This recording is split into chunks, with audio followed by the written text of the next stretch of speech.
அப்புறம் சுனாமி நடந்த அன்று அது இஸ் 26 டிசம்பர் 2004 அன்றைக்கி நான் தஞ்சாவூரில் தான் இருந்தேன்.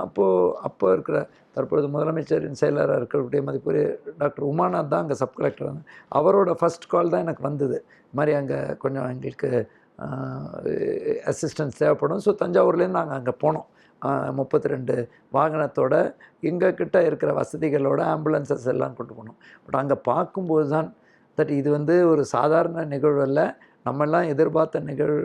நம்ம பல பேரிடர் பார்த்துருப்போம். இந்த மாதிரி முதல் சைட்லேயே அந்த ஜிஹெச்சே பாதிக்கப்பட்டிருந்தது. வாருங்கள், இந்தியாவின் பாரம்பரிய கைத்தறியின் மகத்துவத்தை உலகிற்கு உணர்த்துவோம், இம்மண்ணின் நலம் மீட்போம். கோஆப்டெக்ஸின் மாதாந்திர சேமிப்பு திட்டம், சிறப்புரிமை அட்டை திட்டம் மற்றும் அரசு ஊழியர்களுக்கு பண்டிகை கால சிறப்பு தவணை விற்பனையுடன் அனைவருக்கும் எங்களின் முழங்கணிந்த கிறிஸ்துமஸ் நல்வாழ்த்துக்களுடன் என்றென்றும் அன்புடன் உங்கள் கோஆப்டெக்ஸ் கடலூர் மண்டலம்.